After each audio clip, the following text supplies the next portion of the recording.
Ha sido un estudio de los primeros 2 capítulos del Génesis, pero ha sido un estudio exegético y ha sido un estudio por demás, ahora sí que profundizando en las principales palabras hebreas, porque cuando venimos al original o al lenguaje original en el cual la Biblia se escribió, principalmente el Génesis, que la palabra que se usa en el hebreo es Bereshit. No sé cuántos de ustedes saben que hace 3 o 4 días Israel mandó una nave a la luna. ¿Y siguen con el Calimán? ¿Leyendo el Calimán? ¿O las noticias? Porque acaba de mandar Israel una nave a la luna que se llama Bereshit, que significa el origen o el principio. Así que Bereshit es el nombre hebreo para el Génesis, y las palabras hebreas que se usan nos hacen resaltar y nos dan muchísima luz acerca de realmente lo que se encuentra detrás de la creación. Hemos visto de una forma resumida que la principal palabra que se usa 3 veces en estos 2 capítulos es la palabra hebrea bara, con B grande de burro, que significa crear de la nada. En el latín es ex nihilo, crear de la nada. ¿Qué creó Dios de la nada? El universo, pero de ahí en adelante lo que es las aves, los peces en el mar, etcétera, etcétera. Dios dijo que el agua produjera la vida marina, que la tierra produjera la vida terrenal o de los mamíferos, y tenemos que diferenciar qué significa crear de la nada, formar y modelar. Por ejemplo, nosotros los seres humanos fuimos creados, el Espíritu, Él sopla entre nosotros, pero nuestro cuerpo no lo creó de la nada, lo creó de materia ya existente, que es el polvo. Y del polvo Dios forma todo el cuerpo humano, y como consecuencia, si el cuerpo humano ha sido sacado de la tierra, es lógico que nuestros alimentos provengan ¿de dónde? Si queremos realmente tener salud y alimentar nuestro cuerpo, busquemos alimentos que vienen de la tierra, vegetales, ensaladas, frutas, que contienen todo lo que el cuerpo necesita para sobrevivir. Esto es muy importante porque comenzamos a entender nuestra creación, comenzamos a entender cómo funciona la vida humana, pero a diferencia de todos los animales, la Biblia nos revela que fuimos creados espiritualmente para poder tener contacto con nuestro Creador. Nunca los chimpancés, ni los liebres, ni los conejos, ni los animales tienen conciencia de un mundo espiritual. Nunca verás a un grupo de conejos adorando y diciéndole te alabaré, te alabaré, te alabaré, y menos de changos, ¿verdad? Ni de ningún animal. Entonces los animales no tienen conciencia ni de su existencia, ni de la muerte, ni tampoco de un creador, pero nosotros sí. Y esta es la historia del ser humano. No ha habido una tribu, una civilización jamás que no haya adorado o buscado a quién adorar. Y cuando el ser humano no sabe a quién adorar, agarra un tronco y hace una persona con el tronco, o con yeso, con cemento, hacemos figuras de hombres, y después nos hincamos ante aquello que nosotros hemos creado. Esto se llama la idolatría o el paganismo, que tiene su origen en la ignorancia de las Sagradas Escrituras. Muy bien, vimos también rápidamente que cuando nosotros fuimos creados con el propósito de conocer a Dios. Si tú pasas por esta vida y pues ya fuiste a la universidad y llegaste a ser presidente de la República, que es lo máximo que alguien pueda llegar, o rey, te decían el papucho de Atlacomulco, y eras lo máximo que puedas alcanzar, y mueres y nunca conociste a Dios, naciste en las tinieblas, viviste en las tinieblas y regresaste a las tinieblas. Tu vida no fue absolutamente nada diferente de una vaca, ni de un toro, ni de un animal. Porque los animales, esa es su vida. Se levantan, trabajan, comen, mastican y se vuelven a dormir. Y eso es todo lo que hacen. Trabajan, comen y vuelven a dormir. Y muchos seres humanos, millones de seres humanos, tienen esa forma de vivir. Se levantan, buscan una universidad, una carrera que les dé dinero, creen que el dinero, el poder, la fama, la popularidad es lo que están buscando. Ya llegaste a ser gerente, ya llegaste a ser diputado, ya llegaste a ser senador, llegaste a ser presidente de la República. Y acuérdate que los que suben tienen que bajar, todo lo que sube tiene que caer. Y cuando tu vida descubre que has llegado a lo máximo y al éxito y no tienes a Dios, ese vacío dentro de tu vida continuará hasta el día de tu muerte. Y así millones de personas mueren completamente sin ninguna esperanza, con temor a la muerte. Sus familiares se mueren y les lloran 6 meses, 1 año, sin saber por qué han pasado a otra vida, tal vez mejor, si mueres con Jesús, o tal vez a una condenación eterna. Vamos en esta mañana a terminar esta serie maravillosa en el capítulo 2 del Génesis. Los que traigan su Biblia, capítulo 2 del Génesis, versículo 1 al 3. Los que no traigan Biblia, siéntense con un cristiano. Venir a la iglesia sin Biblia sería el colmo de un cristiano. Es como ir a jugar fútbol sin una pelota, ¿se imaginan? Fueron pues acabados los cielos y la tierra, y todo el ejército de ellos. La palabra ejército, que es la palabra tzabá, con T de tío, S de Samuel, A-B-A, tzabá, se usa en la Biblia tanto para las estrellas como para los ángeles.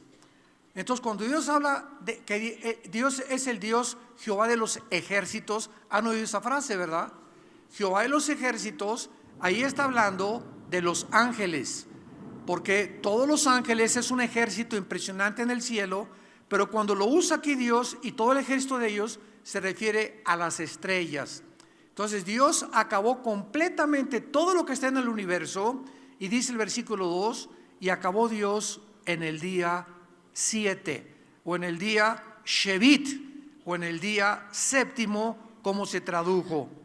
La obra que hizo, reposó el día séptimo de toda la obra que hizo, y bendijo Dios el día séptimo y lo santificó, porque en él, Shabbat, reposó de toda la obra que había hecho en la creación.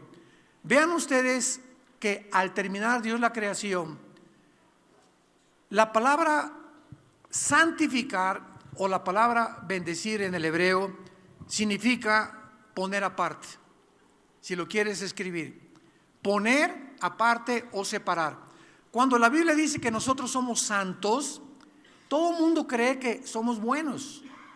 Y te dicen, yo no soy santo, ¿verdad? O que tú eres muy santo, o sea, eres muy bueno, porque ignoran la etimología o el significado, y la gente comienza a hablar palabras sin conocer la definición ni los términos que están usando.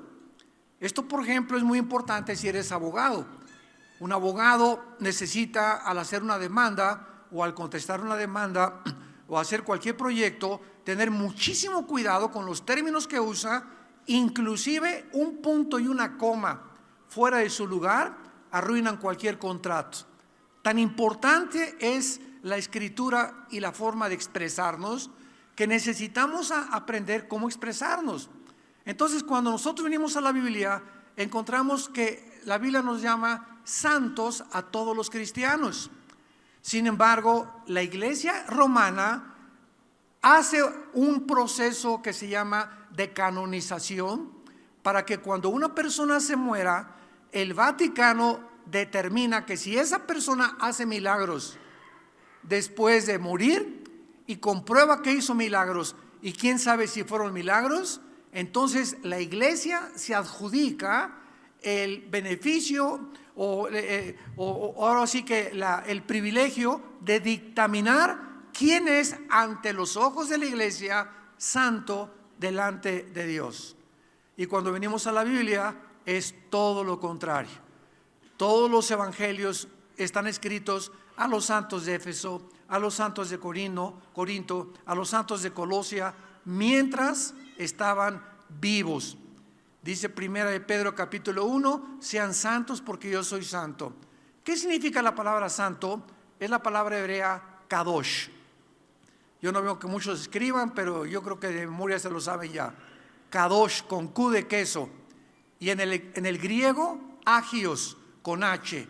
Agios, así como suena. Y significa separado para el servicio de Dios. Entonces, cuando la Biblia nos llama santos, significa que hay un grupo de seres humanos en este planeta que Dios ha llamado para ponerlos aparte, para que vivan separados de la moral del mundo, para que vivan separados de las diversiones del mundo, para que tengan una vida aparte y concentren su prioridad en buscarlo a Él en primer lugar. Las personas que no son santas o que no son cristianas, su prioridad es hacer dinero, trabajar, levantarte o hacer ejercicio, que no es malo, pero es una prioridad secundaria para los cristianos. El cristiano tiene como prioridad levantarse en la mañana y ¿qué cosa? Tener un tiempo con Dios, lo que se llama el devocional. Y si no hay este devocional y si no hay ese tiempo con Dios, entonces no has entendido qué es la vida cristiana. Entonces no te diferencias de los demás. Entonces por eso Jesús dijo, busquen el reino de mi Padre en primer lugar y todo lo demás les será añadido. Cuando Dios ve que tú has entendido que tu prioridad en la vida es Él, no te imaginas cómo Dios comienza a prosperarte, a bendecirte, a separarte, a revelarte cosas que la mayor parte de las personas no conocen ni entienden porque no tienen una relación con el Hijo de Dios. Muy bien, veamos entonces que esta palabra santificar es kadosh, que significa separar, ser diferente o apartado. Y aquí es la primera vez en la Biblia que se usa para mencionar que algo está separado para Dios. ¿Qué cosa? El séptimo día, que dentro de la cultura y dentro de la religión hebraica es el sábado, porque esta palabra Shabbat es precisamente la palabra que se usa para reposar. Veámoslo ahora con más detenimiento. Vean las tres razones para lo cual Dios apartó este día de una forma especial. Vean las tres palabras que se usan. Número 1, acabó Dios el día séptimo, versículo 2. Acabó Dios el día séptimo. Número 2, reposó el día séptimo, versículo 3, y bendijo Dios el día séptimo. ¿Ya lo notaron? ¿Cómo resaltan estas tres palabras? Acabó, reposó y bendijo. Tres cosas se adjudican al día séptimo: que ese día acabó Dios su obra, ese día Dios descansó de su obra. No significa que estaba cansado. La palabra reposar significa cesar de operar, de trabajar o de maniobrar. Es lo que significa reposar. Y bendijo, ya lo vimos, significa poner aparte. Vamos a ver cada una de estas frases con mucho detenimiento. Una de las cosas que hemos demostrado con el estudio de estos dos capítulos ha sido de qué forma la Biblia se adelantó a la física, se adelantó a las leyes de la primera y segunda ley de la termodinámica, se adelantó a la genética, se adelantó a la química. Y con estos dos capítulos hemos demostrado de qué forma la Biblia es un libro sobrenatural. Así que yo les recomiendo las primeras conferencias de esta serie, porque le estuvimos hablando a los astrofísicos, les estuvimos hablando a los astrónomos, a los genetistas, a los físicos matemáticos, para que se sorprendan y descubran que la Biblia contiene secretos que la gente no ha querido ver o no se ha querido asomar ni corroborar, simplemente por los prejuicios pseudocientíficos que la mayor parte de la humanidad tiene en contra de la Biblia. Veamos, por ejemplo, la primera frase: acabó Dios su obra, desde el punto de vista físico o científico. Toda la obra de Dios había llegado a su fin. Acabó Dios, ya no voy a crear nada. Ya no había absolutamente nada más que crear. No había problemas que arreglar, ni modificaciones. El plan original había sido consumado. Esto es un argumento poderoso en contra de la teoría de la evolución, que te enseñan en la secundaria, en la preparatoria y en las universidades, y que continúan enseñando sin darse cuenta que la misma teoría absurda, anticientífica de la evolución es la irracionalidad más grande que se ha enseñado desde hace casi un siglo, desde que Carlos Darwin la postuló en su famoso libro El origen de las especies. Vean ustedes de qué forma, cuando la Biblia dice que Dios acabó con toda la obra, que ya no había nada que crear, cuando se descubre la primera y la segunda ley de la termodinámica, la primera y la segunda ley de la termodinámica corrobora y confirma lo que la Biblia establece. ¿Qué cosa establece la primera ley de la termodinámica? Que es imposible que la materia sea creada o destruida.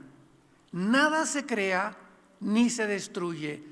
La materia simplemente tiene transformaciones, pero no hay una nueva creación de materia en todo el universo cerrado en el que nosotros vivimos. Y la materia que absolutamente, pon tú lo que tú quemas, se convierte en carbón o se convierte en gas, pero jamás desaparece. Es una ley inexorable de la física. Y la segunda ley de la termodinámica, ¿qué cosa postula? Elimina la posibilidad de que un universo ordenado pueda provenir del caos. La segunda ley se llama la ley de la entropía, porque todo se deteriora, todo se oxida, todo se echa a perder, todo sufre un cambio, y no puede el universo haber sido, como algunos siglos enseñaron, que era un universo eterno. Hace un siglo se comprobó que el universo, y esto por la ciencia, tuvo un principio, de acuerdo a la primera y la segunda ley de la termodinámica. Ahora, veamos a continuación esta absolutamente definición de la física, porque no existe ninguna energía natural del universo que se le pueda agregar. Ya no hay nada en el universo que se pueda agregar. Hace una semana descubrieron, no sé cuántos de ustedes vieron en los periódicos, un hoyo negro. ¿Saben lo que es eso? Pues un hoyo negro. Nada más que físicamente tiene otra interpretación, ¿verdad? Porque tú piensas, ¿cómo que un hoyo en el universo, no? Bueno, para que algunos puedan entenderlo, se juntaron muchos telescopios en el mundo y llegaron algunos, ahora sí que observadores y astrónomos, a descubrir lo que hace algunos años un famoso físico ateo inglés que ya murió, Stephen Hawking, ya había él postulado en las leyes de física, en sus ensayos que él escribió, que existían los hoyos negros. Bueno, él dijo que existían, pero ahora ya se pudieron retratar. Eso fue el grande acontecimiento, y ves en todas las fotos simplemente un hoyo negro y alrededor muchísima luz, ¿verdad? Exactamente como el iris de un ojo. Muchos le llaman el ojo de Dios, porque está en medio el ojo, ¿verdad? Y alrededor mucho como fuego alrededor. Muy bien. ¿Qué cosa es un hoyo negro? No saben cuánto nos han enviado correos para preguntarnos si hay algo en la Biblia que nos pueda orientar, o que si son medios donde a través de ese hoyo, si alguna nave se metiera, nos trasladaría a otra dimensión. Eso es lo que se está manejando ahorita en el mundo de la astrofísica, pero casi se puede llamar metafísica, porque ya va mucho más allá de la física.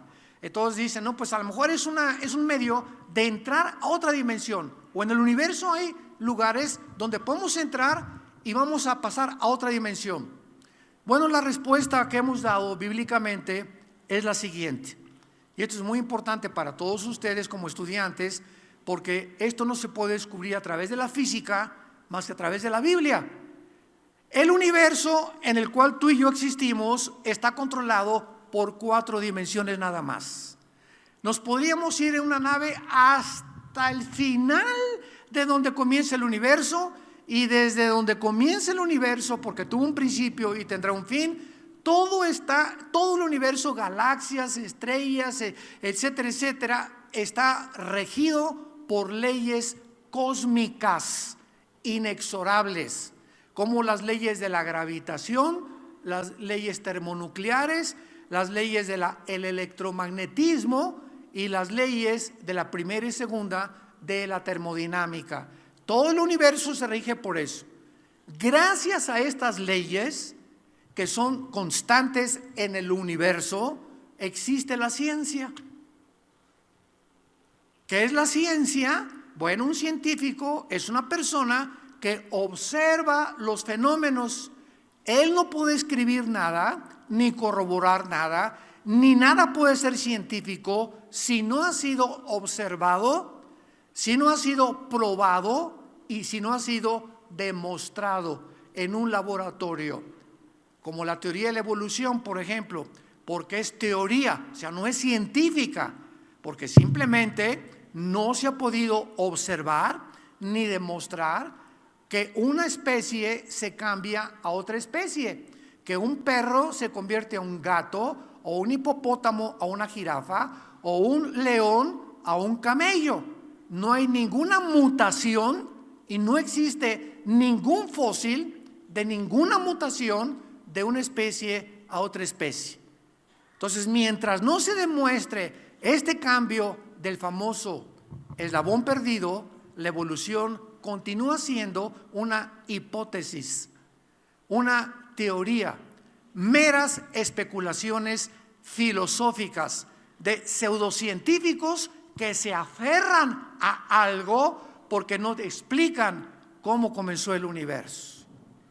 Y porque tienen que de alguna manera explicarle al mundo universitario, a los estudiantes, de que pues de acuerdo a una idea tonta, ¿verdad?, de no sé cuál fumaron, comenzó con una explosión el universo y del desorden se formó el orden, cosa que contradice la segunda ley de la termodinámica.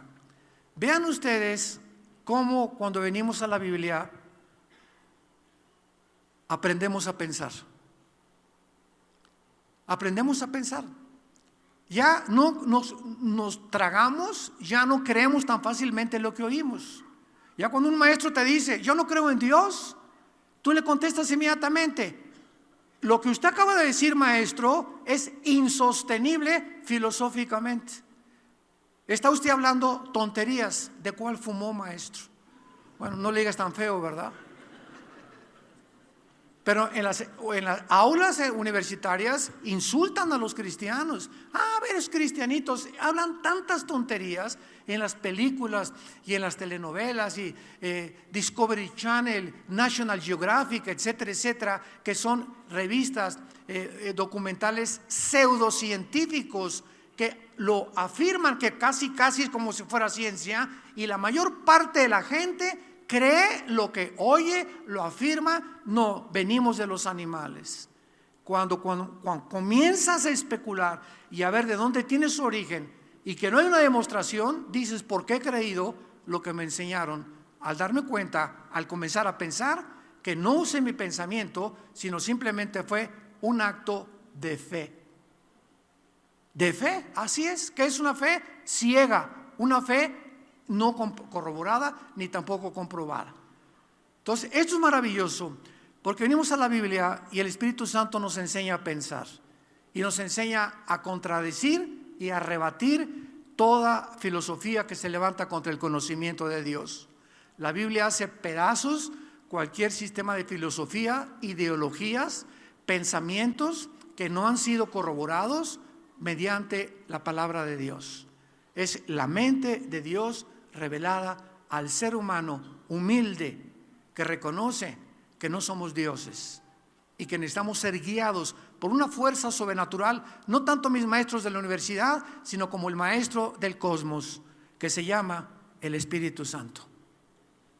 Muy bien, veamos rápidamente, antes de regresar a Génesis, en 1 Corintios capítulo 2, en el Nuevo Testamento, lo que estamos actualmente tratando de explicar y que el apóstol Pablo lo describe con muchísimos más detalles. En 1 Corintios capítulo 2 lo dice de esta manera, versículo 11. ¿Quién de los hombres? Vean ustedes la profundidad del pensamiento bíblico. Esto fue escrito hace 2000 años, damas y caballeros. ¿Quién de los hombres, pregunta el Espíritu Santo, sabe las cosas del hombre, sino el Espíritu del hombre que está en él? Vamos a detenernos ahí. En otras palabras, ¿cómo es posible que un psiquiatra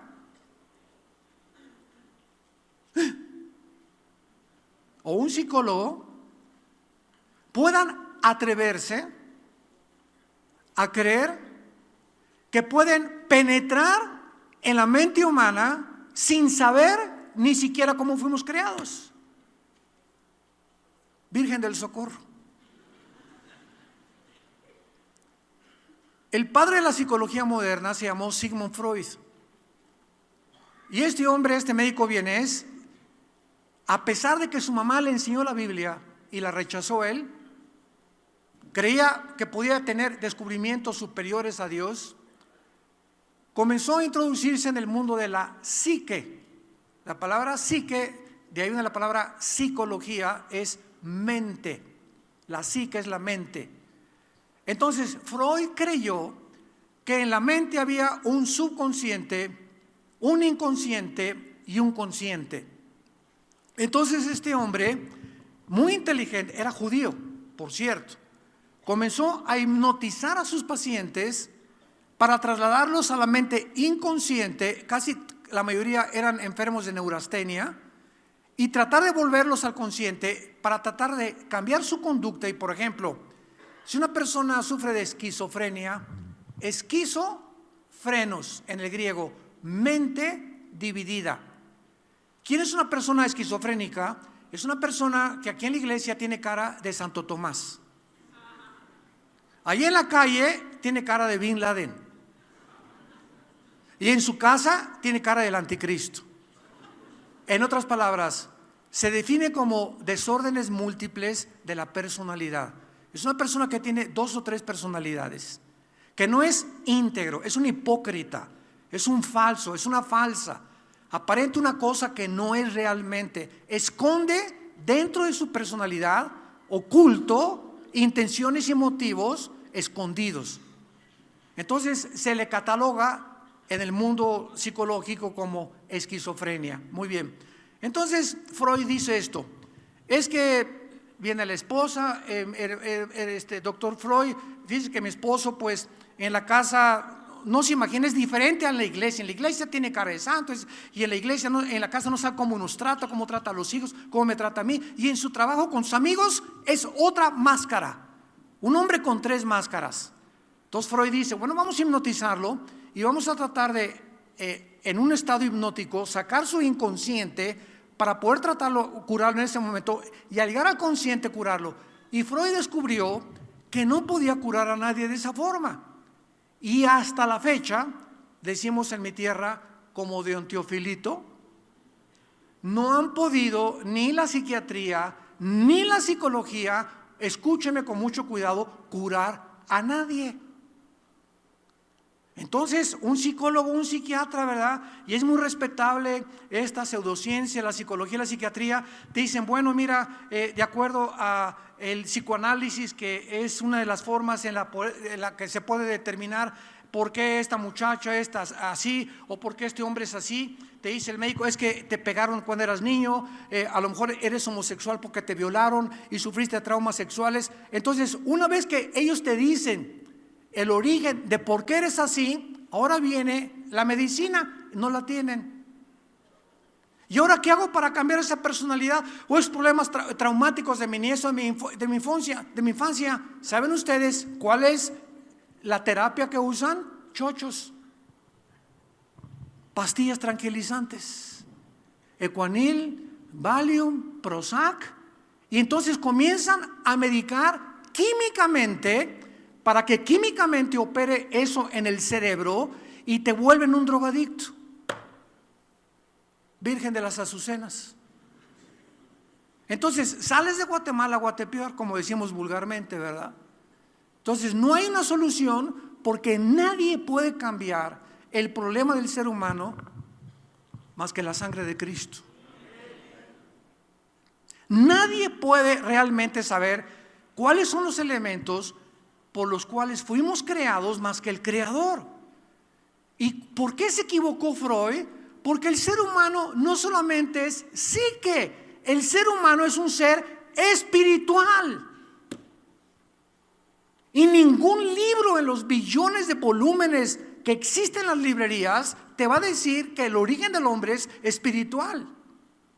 Entonces, el espíritu es mucho más profundo que la mente. Entonces, hay que llegar al espíritu para sanar a esa persona.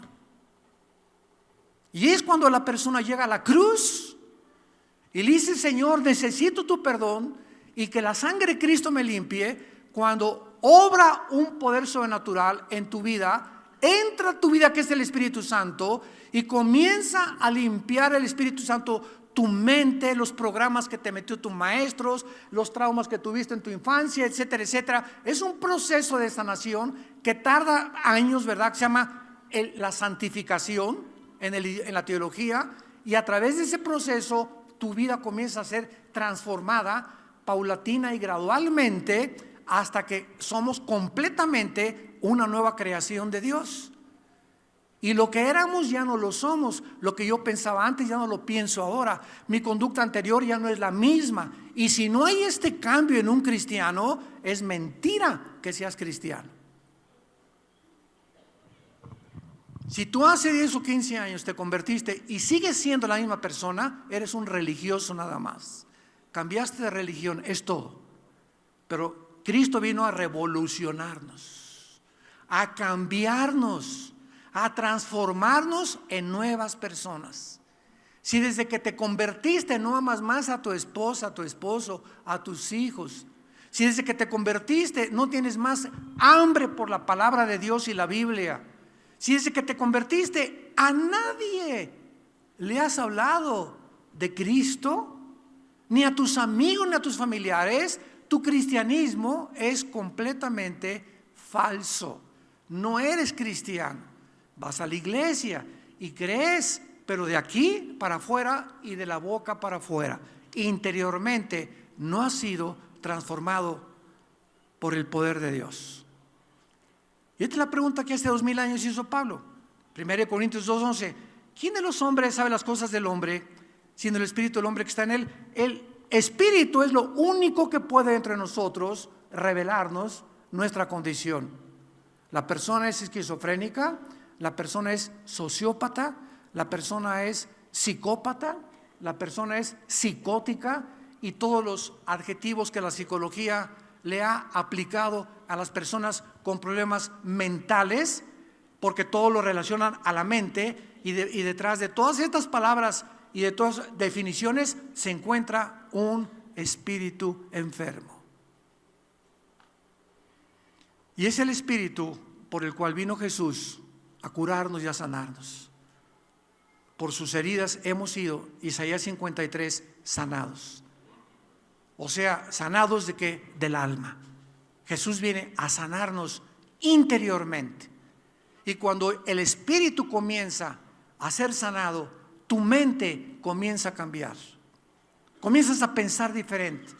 Porque el problema del hombre, repito, no es psicológico, es espiritual. Y más adelante dice Pablo, así tampoco nadie conoció las cosas de Dios, sino el Espíritu de Dios. O sea, ustedes creen,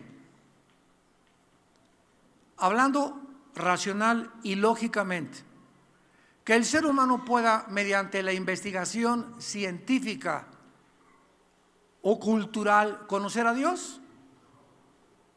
Imposible, ¿verdad? Porque asumiendo que si existe un Dios, ese ser espiritual tiene que ser infinitamente más grande que el caracol que tengo aquí adentro. Que la pepita o la semilla que tengo aquí adentro tiene que ser su mente tiene, imagínense nada más para haber creado el universo. Entonces, si mi mente, la reconozco, es limitada y mi mente solamente tiene un cierto grado de alcance intelectual y no puedo ir más allá de eso, es necesario entonces que Dios bajara, caminara entre nosotros, comenzar a usar un lenguaje que hasta los campesinos y los granjeros y los rancheros entienden, en la semilla, los borreguitos, los árboles, para poder enseñarnos las cosas del espíritu que usando la naturaleza se pueden usar como un lenguaje figurativo o como parábolas o como metáforas. Él nos viene a revelar que somos espíritu y que así como necesitamos comida física, necesitamos comida espiritual. Y si tu espíritu no es alimentado con la Biblia, entonces siempre estarás hambriento espiritualmente. Y como algo nos dice que estamos vacíos en el área espiritual, el ser humano, ¿qué hace? Busca la brujería, el ocultismo, las sectas, cosas, ¿verdad?, paranormales, y la metafísica y los fenómenos, etcétera, etcétera. Y queremos adentrarnos, experimentos, consulta con los demonios, sesiones de espiritismo. Me voy a concentrar con el más allá, el budismo, el zoroastrismo. Y todos ellos fueron hombres como tú y como yo. Ninguno de esos líderes que mencionas o que yo acabo de mencionar fueron dioses. Jesús era Dios en la carne. Y Él dijo, yo soy el camino, la verdad y la vida. Y cuando tú le haces caso a este hombre, a Jesús, tu vida es transformada. Porque le das la oportunidad que Él entre a tu vida y que comience a sanar lo más profundo de nuestra vida, que es la vida espiritual. Y más adelante dice Pablo en 1 Corintios 2, versículo 12, y nosotros, hablando ya de los cristianos, no hemos recibido el espíritu del mundo, sino el espíritu que proviene de Dios, para que sepamos lo que Dios nos ha concedido. En otras palabras, no es hasta el momento de tu arrepentimiento y de tu reconocimiento que Jesús es el Hijo de Dios y que en esa cruz pagó con su sangre por tus pecados, que Él entra a tu vida en forma espiritual. Y entonces, teniendo al Espíritu de Dios dentro de mi espíritu, porque somos seres espirituales, comienzo a venir a la Biblia y la comienzo a entender. Porque la Biblia es un libro espiritual. Y por eso viene una persona culta, con 3 doctorados, filósofos, escritores, y patinan cuando la leen. Se estrellan contra cuando la leen. A ver, yo no entiendo esto y por qué Dios permitió estas cosas, etcétera, etcétera. Cabeza de corcholata.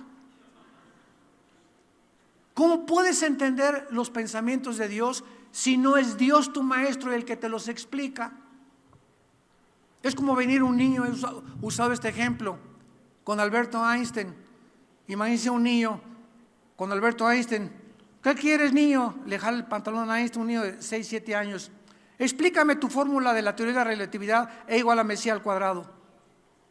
¿Qué le dice a Einstein? Mira, niño, no te la puedo explicar. Y el niño le contesta, ¿por qué? ¿Que acaso mi cerebro es diferente al tuyo? No, le dice Einstein, tú y yo tenemos cerebros humanos, pero el mío está más desarrollado. Y tú tienes un cerebro de cucaracha todavía, que no ha sido desarrollado. Entonces, aunque yo te explicara la famosa teoría de la relatividad, no lo ibas a entender. ¿Por qué? Porque necesitas crecer y aprender aritmética, matemáticas, cuadrados, raíz cuadrada, álgebra, cálculo matemático, matemáticas cuánticas, etcétera, etcétera. Y cuando ya llegues a un nivel de desarrollo, en 10 o 15 años, niño, vas a entender mi teoría de la relatividad. Antes, aunque te la explique, no la vas a entender. Es igual que en la vida espiritual. ¿Cuánta gente quiere entender a Dios? Yo siempre que doy conferencias en las universidades, a ver, ¿por qué permitió a Dios crear al diablo? ¿Por qué Dios creó al diablo? Que no es todopoderoso y no puedo acabar con él inmediatamente. Siempre le contesto, alegras que no he acabado yo con él, porque comenzaría contigo. O sea, el ser humano desafía a Dios. A ver, contésteme esto. O sea, creyendo ellos que si tú les contestas las preguntas que supuestamente les impiden a ellos creer en Dios, ya van a dejar de ser ateos. Y el problema del ser humano no es el conocimiento, es la moral. Es la moral. Entonces no es el conocimiento. Tú le puedes dar a una persona el conocimiento, pero si no tiene al Espíritu de Dios, no lo puede entender. Es lo que dice el versículo 14 de 1 Corintios capítulo 2.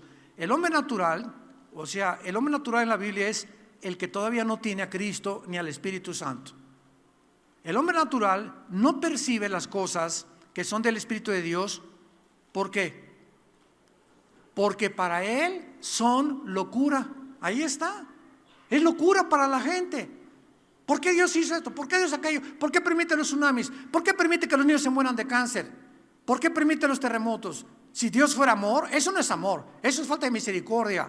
O sea, se sientan ellos como jueces, agarran a Dios, lo bajan del cielo y aquí te me sientas y ahora me vas a contestar. ¿Por qué hice esto, y esto, y esto, y esto, y esto?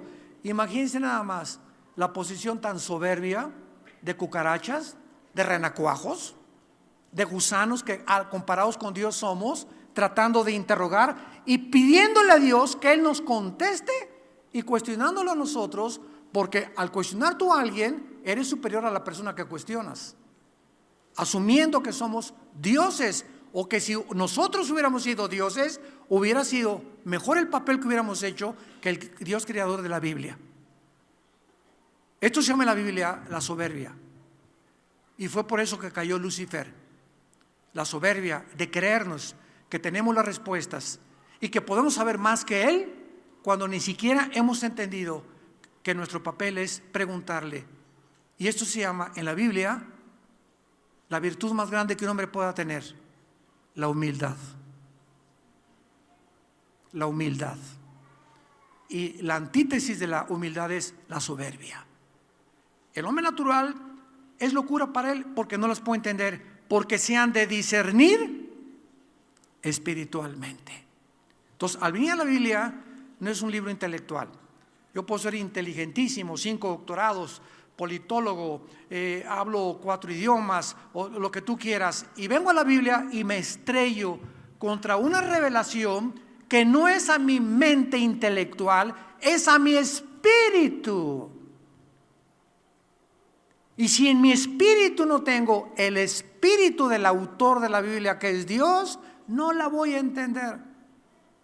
Y voy a atacar y a perseguir lo que no entiendo, porque esa ha sido la historia del ser humano.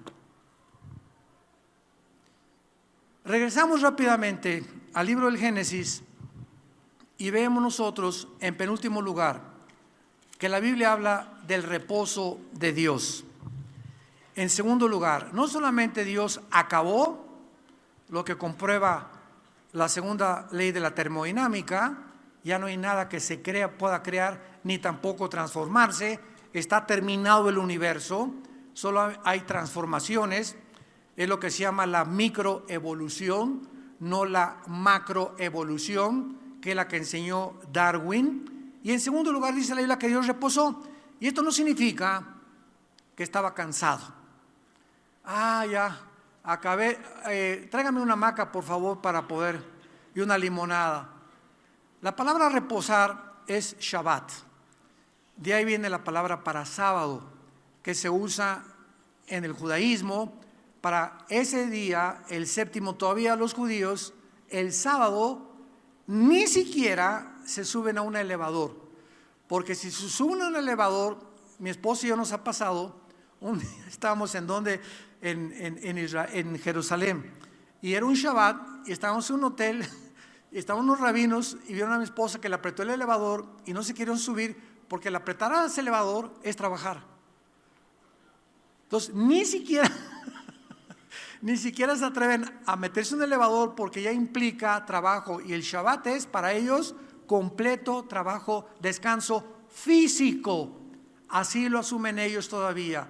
Por eso en la otra conferencia voy a hablar acerca del séptimo día, porque nosotros ya no lo guardamos, porque ya no representa lo que representaba para Dios. Entonces, Shabbat significa Dios cesa o cesó su obra creativa, terminó su creación, no hay nada que agregárselo. Todo sistema físicamente se deteriora, la segunda ley de la termodinámica. Todo se echa a perder, todo se oxida, nosotros estamos muriendo celularmente cada segundo. El Sol pierde millones de toneladas masa cada segundo. Vivimos en un universo donde la segunda ley de la termodinámica es inexorable, es continua, es física, es demostrable, es científica. Y esto es lo que dice la Biblia. Dios terminó y ya no hay nada absolutamente, solamente está sufriendo cambios y deterioro continuo. Vean, por ejemplo, en Éxodo 31, versículo 17, que muchas personas pues lo han usado para esgrimir de que nosotros debemos de guardar el sábado, de lo cual voy a hablar un poco más tarde en la próxima conferencia. Y dice el versículo 17, Éxodo 31, 17, señal es para mí siempre entre los hijos de Israel, entre mí y los hijos de Israel, porque en 6 días hizo Jehová los cielos y la tierra, y en el séptimo día cesó y reposó. Entonces muchas veces la gente usa este versículo para decir que la creación total de Dios fue en 6 días, y que desde el versículo 1 hasta el capítulo 2 es una sola creación, cuando la Biblia nos muestra lo contrario, por no conocer las palabras originales en el hebreo. Porque ya vimos que entre el versículo 1 y el versículo 2 del Génesis hubo una brecha, hubo un intermedio donde Dios creó antes que nosotros a los ángeles. Los ángeles son la primera creación de Dios, los serafines y los querubines. Y hubo una rebelión antes que nosotros en el cielo angelical. Ezequiel 28, Ezequiel 31, Isaías 14, el 12 al 14, etcétera, etcétera. Hubo una rebelión antes de nosotros, y después de esta rebelión angelical, cuando Dios pone al ser humano en la tierra, este planeta ya había sido ocupado por los ángeles. Lo dice Ezequiel 28, lo dice Isaías 14, lo dice Ezequiel capítulo 31, lo dice el Salmo 104. Entonces, cuando la Biblia dice, o dicen, es que todo fue creado en 6 días, desde el versículo 1 al segundo 2, no entienden que ahí, en Éxodo 31, 17, cuando dice, en 6 días Dios hizo los cielos y la tierra, la palabra hizo, apúntalo, es asa.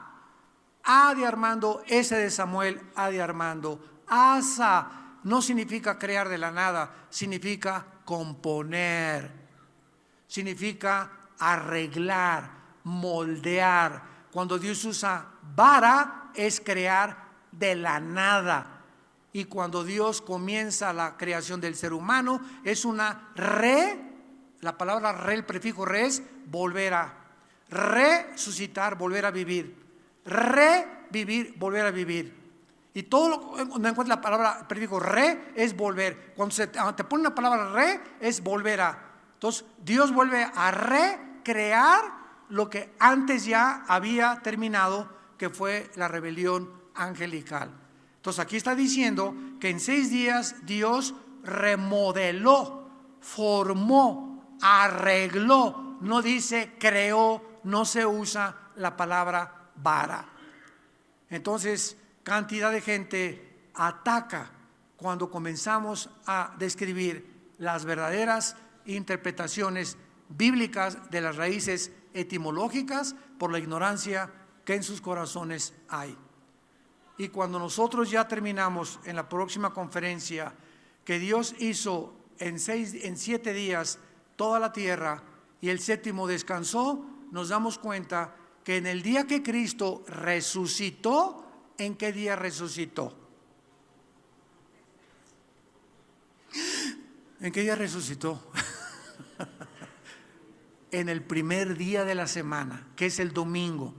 Cuando el Espíritu Santo vino en Pentecostés, ¿en qué día cayó? El primer día de la semana, en domingo.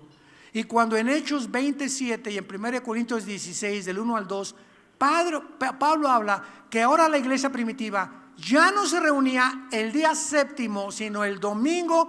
¿Por qué los cristianos guardan el domingo? ¿Y por qué no reposas el día séptimo? Porque yo reposo el domingo, el lunes, el martes, el miércoles, el jueves. Te gané. Siempre les contesto esto. ¿Que tú nada más el sábado? ¿Es tu único día de reposo el sábado? Entonces es increíble, ¿verdad? Que quieran seguir guardando la ley y entendiendo que Dios está sobre la ley, no la ley sobre Cristo. Dios es el autor de las leyes y tiene un propósito para decirnos ahora que cuando venimos a Cristo hemos entrado a nuestro Shabbat. El cristiano, Mateo 11, 28 y 29, el que venga a Cristo ha descansado de sus obras. ¿Qué es este reposo? Que en el Antiguo Testamento era un día, para nosotros es el descanso de que ya Él pagó por todo lo que teníamos que hacer y que ya no hay ninguna obra que tengamos que hacer para agradar a Dios. Estamos sin mancha y sin arruga delante de Él posicionalmente. Nos acepta con todo lo que hemos hecho y ahora solamente nos queda para mantener una relación de comunión, no para perder la salvación, porque la salvación no se pierde. Pero si las buenas obras que hacemos ahora, ya cristianos, no son para ganarnos el mérito ni la aprobación de Dios, lo hacemos como un fruto del Espíritu. Y las buenas obras no son para ganarnos ya mira Señor lo que hice, mira ayuné 7 días, mira Señor, no he comido en 7 días Señor, sana mi hijita por favor, mira Señor, no he comido ni bebido agua en 15 días, tengo un ayuno de 20 días Señor, ¿no puedes contestar mis oraciones? Qué increíble ignorancia de Dios. A ver, los ángeles llegaron a doña Chuchita, tiene 15 días sin comer, concédale por favor sus peticiones. Dios no está buscando sacrificios de nosotros, no está buscando, no hay nada que podamos hacer ya para agradarlo. En Cristo lo hemos agradado, en el amado hemos sido aceptados por Él, y cuando entendemos esto, hemos reposado, descansamos y ya no tenemos nada por qué estar luchando para poder realmente tener la paz que sobrepasa todo entendimiento en aquellos que comprenden la ley de Dios. Te damos gracias, Señor, por tu palabra.